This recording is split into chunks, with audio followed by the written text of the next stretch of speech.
Sean Combs is a monster.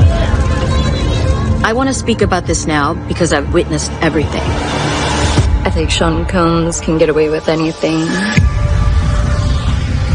Honestly, I didn't want to be around him unless there was cameras. Nobody's shooting me. Nobody's shooting me. Something is not right with this. You got knocked the out, man!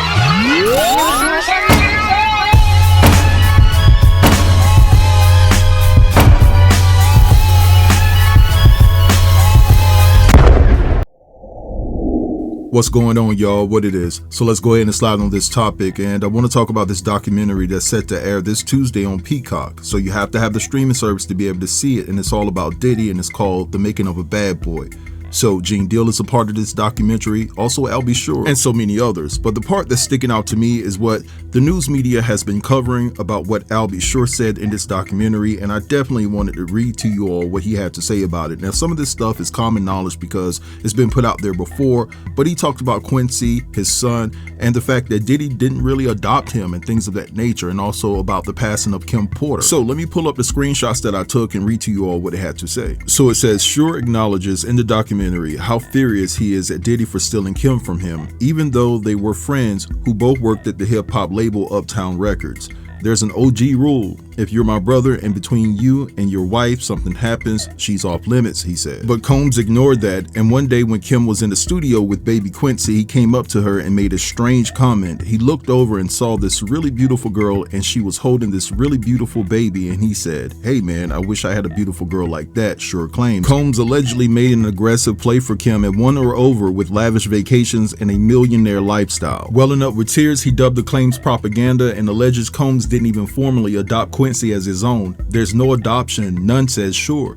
There's no letter to my father, all crafted by a publicist. If you had noticed, his name is still Brown. Puffy wasn't too happy about anyone who had a relationship with Kimberly, but Kim, according to Sure, tried to protect him, and Kimberly said, "Don't get involved or you will get deleted," and I'm paraphrasing there, you guys can see what it actually says. But Kim kept talking to Sure, and they remained friends. He says in the film she began to confide in me. She said something's not right. His soul, Diddy's, has gone completely dark, like he's just not there.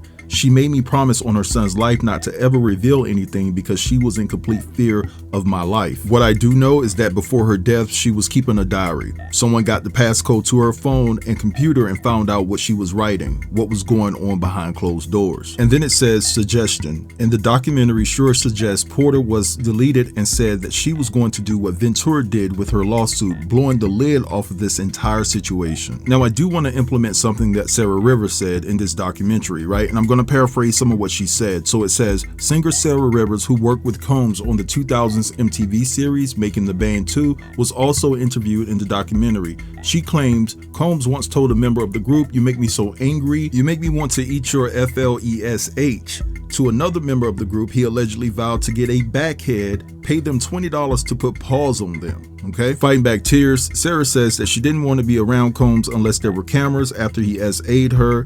And then she also said he put paws on her in a place where he shouldn't have. That was inappropriate. She said, "I felt intimidated. I felt, oh my God, what the heck just happened now?" One of Combs' former employees, who remained anonymous due to fear of retaliation, claimed that whenever the rapper put red lights on at a party, it was the frequency for making love and blank. All right, so you guys just heard all of that. And just looking at the trailer for this documentary, it seems it's going to be a lot better than TMZ's. There's a lot of people that they're actually having come on to the documentary that's going to talk about their dealings with Diddy and things of that nature. And I want you guys to drop down in the comments to let me know if you want me to watch this and cover it for you guys, because at the end of the day, I know maybe some of you guys are not paying for no subscription or whatever the case may be. I'm not saying you don't have the money. Some of y'all got more money than me, right? But just let me know if y'all want me to cover this. I'm game to do it. It's no problem here. You know what I'm saying? Or if you're tired of Diddy and Jay-Z, I know some of y'all be in the comments saying I'm sick of talking about Jay-Z and talking about Diddy and things like that, but I'm really compelled to hear what Al B. Sure has to say, since it's his first time sitting down to do a documentary to talk about Diddy and Kim Porter. You know what I'm saying? And I have to say that I'm really intrigued to find out what Albie Shore has to say further about Diddy not formally adopting Quincy, because it seems as though that the older Quincy got, he chose the side. And to me, it's based off of monetary reasons. Diddy is richer than Albie Shore. Albie Shore is a millionaire in his own right, but he can't compete with Diddy financially. So no shade to Kim, but Albie Shore said that Kim was won over by this lavish multi-million-dollar lifestyle that Diddy was able to provide.